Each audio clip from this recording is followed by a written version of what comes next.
Ito ang Yamaha Fat Show 125, light green color. Silipin natin ngayong araw. Tara!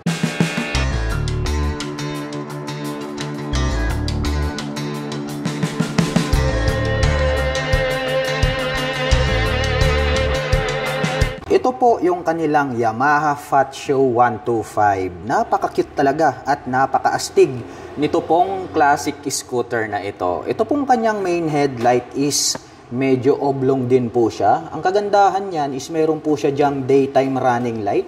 Nahahati po ito sa dalawa. Of course, meron po yang high beam and low beam. At dito naman po sa bandang gitna, may nakalagay naman po rito na Blue Core Hybrid yung kanyang engine. Kaya expect po natin na malakas po itong kanyang engine design. At dito naman po sa bandang gitna, two-tone color combination po pala ito. Dahil green color po dito sa magkabila at dito po sa middle is black color po siya. Mayroon po tayo ritong Yamaha logo, and then dito sa bandang ibaba is letter F na capital letter, which is yan po yung kanyang model name na Fat Show. At ito pong kanyang mga turn signals is oblong po siya.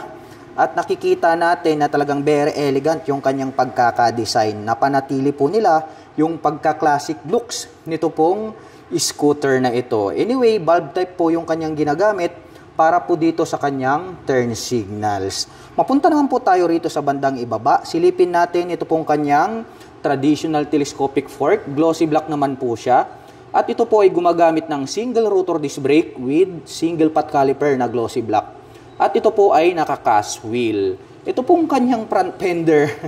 Napakataba, no? Ang lapad, kaya talagang napaka-cute ng kanyang dating. At ang sukat naman po ng kanyang gulong rito po sa harapan, ito po ay mayroong sukat na 110 by 70-12. Dumako naman po tayo rito sa bandang itaas. Silipin naman po natin, ito pong kanyang digital meter panel display. Oblong din po yung pagkaka-design at combination din po pala ito ng green and then black color. Sa bandang itaas, mayroon po tayong makikita na Yamaha logo. Square type naman po yung kanyang digital meter sa gitna at mayroon po siyang button selector dito sa bandang ibaba.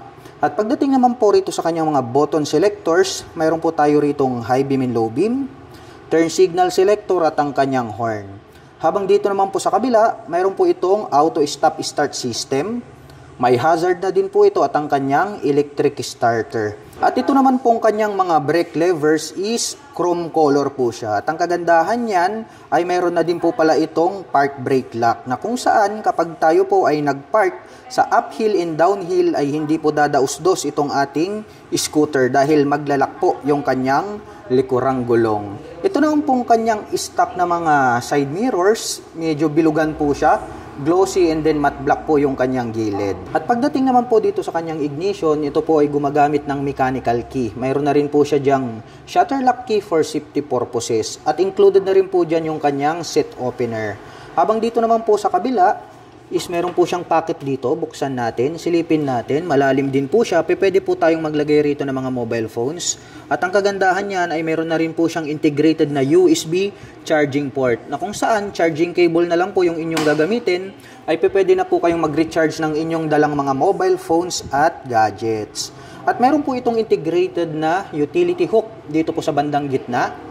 At dito po sa ibaba ng kanyang upuan, mayroon pa po rito. So dalawa po yung inyong option na pwedeng pagsabitan ng mga plastic bags. At ang nagustuhan ko dito po sa kanilang Yamaha Fat Show ay very spacious din po. Ito pong kanyang footboard. Subukan po nating sakyan para makita natin kung gaano kaluwag. Ayan o, talagang maluwag na maluwag ito pong kanyang gulay board. At meron pa po tayong space sa gitna na pwede po nating paglagyan ng ating mga existing baggage na malaki na hindi naman po kasya dito po sa ating underseat compartment. Well, optional lang naman yon. At ito naman pong kanyang upuan, napakalapad din po pala. At kung hindi nyo po masyadong nakikita, two-tone color combination po pala ito pong kanyang seat cover. Dahil dito sa bandang gitna is gray color po siya and then black color po dito sa bandang itaas. Yung pagkakatahi, matibay naman po siya. At malambot din po siya kaya comfortable po siyang sakyan. Mapunta naman po tayo rito sa kanyang side profile. Dito po sa bandang ibaba ng kanyang upuan, two-tone color combination. Black dito and then green po dito sa taas. At meron po tayong makikita rito na decal na letter F na color apple green and then gray color. Habang dito naman po sa kanyang side profile, ang cute at talagang very attractive itong kanyang decal dahil combination po ito ng tricolor na apple green, Mayroon tayo ritong white color and then gray color. At ang Yamaha Fat Show 125 ay meron po itong 780mm na seat height. Ngayon naman po ay susubukan nating sakyan para maipakita ko sa inyo kung gaano nga ba ito kataas. Wow, napakababa po pala nito mga ka-LM. Saktong-sakto ito para dun sa mga kababayan natin na hindi naman masyadong katangkaran. Katulad ko, 5'6" in height, lapat na lapat yung ating paa into the ground. Kaya very comfortable ito para sa mga tulad ko na 5'6" in height. Nothing to worry about naman po para dun sa mga kababayan natin na hindi naman masyadong katangkaran. Mga 5 flat kayang-kayang i-maneuver ang scooter na ito. At dito nga po sa bandang dulo, mayroon po ditong oblong na black color at may capital F naman po sa gitna. At ito naman pong kanyang pillion step para sa ating back rider is chrome color po siya. Kaya ang kagandahan niyan, not fadable. At mayroon din po itong side stand at center stand. At equip na rin po ito ng side stand engine cut-off switch. Mapunta naman po tayo rito sa bandang likuran. Silipin naman po natin ito pong kanyang tail light. O, diba? Napaka-astig at napaka-cute nitong kanyang tail light. Sa gitna, oblong yan. At makikita natin, bulb type din po yung kanyang ginagamit para po dito sa kanyang turn signals. Ang lapad din at malaki. Ito pong kanyang tail light or brake light. Kaya kitang-kita po yan, more visible kapag kayo po ay nasa gitna ng daan. Meron naman po tayong makikita rito na Yamaha decal. At ito po palang kanyang integrated na grab bar, bilugan, kaya napaka-classic din nung kanyang dating. So, matte black naman po yung kanyang kulay.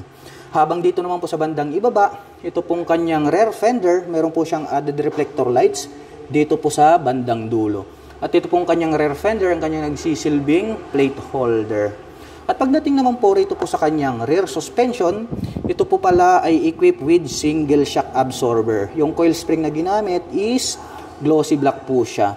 At ang kanya naman pong preno dito sa likuran, ito po pala ay naka-drum brake or yung tinatawag po nila na mechanical trailing. Mapunta naman tayo rito sa kabila. Silipin natin itong kanyang stock pipe. Ito pong kanyang head protection guard, oblong din po siya, black color. At mayroon naman po itong single exhaust. Silipin naman natin ang sukat ng kanyang gulong. Rito po sa bandang likuran, ito po pala ay mayroong sukat na 110 by 70-12. At ang kanya naman pong cooling system is air-cooled. Kaya makikita po natin dito, ito pong kanyang pan cover na black color. Ito pong kanyang engine is black color din po siya. May naka-intact po rito na Yamaha. Ito pong kanyang airbox cover is black color din po.